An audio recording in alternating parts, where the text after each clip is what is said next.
Hey, everybody. It's Emily. I'm here with my good friends, Nish and Les Luthor. And this is just the three of us. Last summer, Nish and I did a series called Just the Three of Us with Michael Wachter. Hello, Michael Wachter. I hope you are well. And we love you, Michael. We love you. And we decided that we really, in retrospect, we really loved that format, that over the course of about 3 months, we did 3 shows with the three of us. And that was like really enough time to explore each other's minds and flesh things out and whatnot in a way that just doesn't happen in like a single 2-hour show or popping in on each other once a year. So we have decided to revive this series. There will be 4 mini series a year. So we will do one every month, but for like 3 months in a row, we'll have the same guest. And then the next little season, we'll move on to another guest. So we're recording this first one here in July. So Les Luthor will be with us for the next 3 months. Nish, good afternoon. Les Luthor, nice to have you back. How are you guys? Thank you. And I'm thrilled about this project. And I'm super thrilled with Les. You were the name that came up first, and we don't know who's next. So, but it was definitely a unanimous, let's chat with some Les. And so I'm thrilled to be here, Emily and Les. I'm thrilled that you are going to hang with us for 3 sessions. Yeah, man, I'm honored for the invite, and I've been looking forward to this all week. It's going to be good. All right. So just as she said, we don't know who the next guest will be. We're open to suggestions as long as you're open to not having your feelings hurt if we choose to ignore the suggestions, right? That's about how I do it at this point.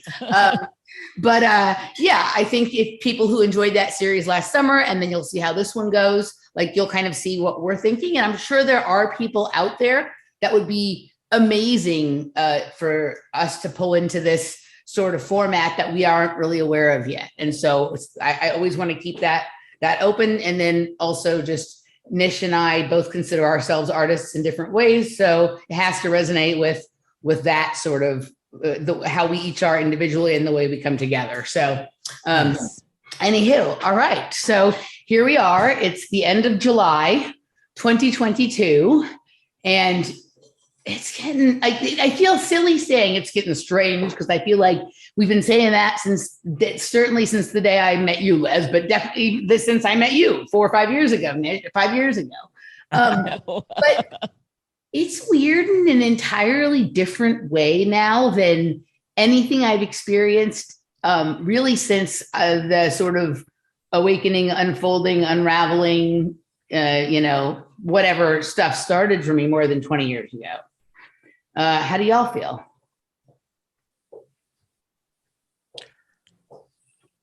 Les, I walk out the house in the morning and there's a sense of unreality about everything. Yeah. The sky, the tone of the ground, it just feels more and more unreal. Yeah. Like even now, like over here in the UK, it's I think it's 9 p.m. and it's looking. It's hard to put your finger on it, isn't it? But it's just looking more and more unreal and unreality about our existence. And it's one of those things, it's hard to try and describe it, with our 2D language. But yeah, it does feel unreal. That's what I'm going to say for now. Yeah. I'd love to hear Nish's thoughts on this. I agree. We are now in the curiouser stage, and everything. So for people like us that have been questioners of the realm, of our reality for different reasons and at different points in our lives along the trajectory, where we are now is a very interesting point because we have slowly built up to being aware at this time. So this is not the time we are coming into this greater awareness. This is a time we saw coming. Right. And yes, there were times in the past where it's that, we would be talking about this as a possible future, this kind of stuff, all the stuff that's in the mix right now. And it seemed really far-fetched from the time before. In the time before, this reality just, there was no way to plug it in and say, this is where we're going. And so the invisible bridge, the psychic knowing bridge, the sensory knowing bridge, whatever it is that bridges spaces, it was there for us, that we're seeing it as we're moving through. But here we are. And so even for people like us, it's almost overwhelming some days to consider how deep into this we are, how absolutely cartoonish everything is and absurd. And Cartoonish. it's That's very good. Yes. yeah. And you know, this is the thing that I've been trying to associate, or I guess connect to the strangeness of the times, is that in the old world we had the psychic people, and in the old world we called them psychics and mediums and all that. I know that it's got its ha-ha to it, but whatever. It was but it's at this point where we see everything so clearly because we have allowed ourselves slowly to get to this point. And so it's easy for us to look and say, this is all cartoonish. All of that news is ridiculous. This narrative's ridiculous. And how easy it is for us to see all of the programs at play, all of the NLP at work, and all the dynamics that are making this one wild ride right now. And so we see it, but there's a whole world of people that do not see it.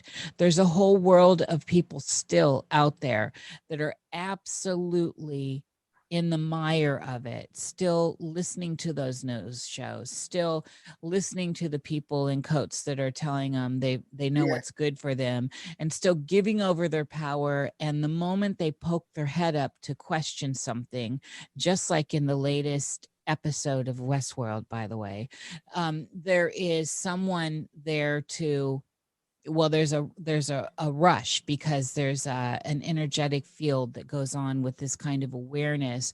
And the last episode of Westworld really brought this in. So it's who can get to that being that is just popped up off the grid. And we saw this in the Matrix too. Of course, Neo is a good example of that. And so in the old world, it was easy to say and deduce stuff because you were functioning at a higher level of sight, of seeing. And now everyone's kind of having to meet it because everything's absurd. Now, most of the stuff is, I think people are realizing everything's starting to come to their personal door. As we said, you are going to be having to deal with, are you going to get bitten or not? You are going to have to be dealing with, if you're not and everyone around you is, what is that going to do for you? All this knowledge that we're coming into and scraping away all the bullshit has become more accessible for people that do pop up and go, something's not right. And now there's a whole bunch of information to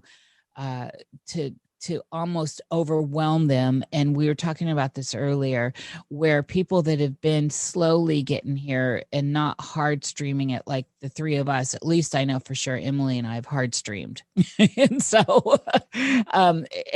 what I mean by hard streaming is tapping into the mainframe and seeing what is going on, whether it was you doing meth and in techno and finding a higher state of consciousness that way, or someone out there in the Himalayas, breathing that very thin air and finding a higher state of consciousness there. Whatever it is, it's now happening for the masses, and the masses have a choice.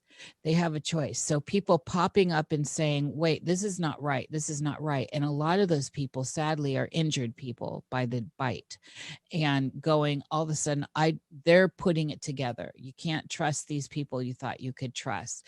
These news people are shallow and thin, and you can see clearly that there's a narrative being pushed, and they're at level one. They're literally at level one, realizing the world's not what they thought it was. And what they thought they could count on is actually illusionary. And so this is what's interesting about this time. And in the old world, like I said, with the psychic analogy, you know, those people that would wake up at that point, or that would come to realizing that they are not having the experience they thought they were having, would go to people to help them. And a lot of times psychics or astrologers or people like that would help them see what they cannot see, or explain what they are now seeing. So here we are, where we're, and I'm just going to say this, and it's not hubris, but we are at a high degree of observation, and we're dealing with a lot of people that aren't at our level, and certainly there are way bigger levels to get to, you know, but masses of people aren't where we are. And so it's tricky where we're trying to interact with people. For me, am having trouble trying to be very gentle with people that are just coming to this realization, and not turn them off, and not plow them over with all this data, as well as trying to stay the course and remembering that we can only save ourselves. And that's the biggest thing. There is no savior coming to help anyone. I'm sorry to inform people on that. And we have to save ourselves. So that's kind of what I'm seeing. And I think it's a gift, Emily and Les, that we are where we are now, and still here and viewing the realm, because now we know where everyone stands. It's really easy to see where people bottom out around us. And when I say everyone, I'm mostly talking about the people in our lives, our parents, our kids, our cousins, our work people, our friends, our lovers, all the people in our lives that make up what our life is, the nuance of our individual lives. And then, of course, you know, looking out at the collective is a whole different ballgame. That's, you know, that's why everyone that's close in proximity to people like us that vibrate at a certain frequency changes those people. They may not be with us and in tune with it, but our frequency alone activates them on some level, and they may not know. It may make them uncomfortable. It may make them comfortable. I don't know. But then there's the masses out there, the others, the NPCs, or the, you know, the psychopomps taking us from one space to another, and that's their role. But in their life,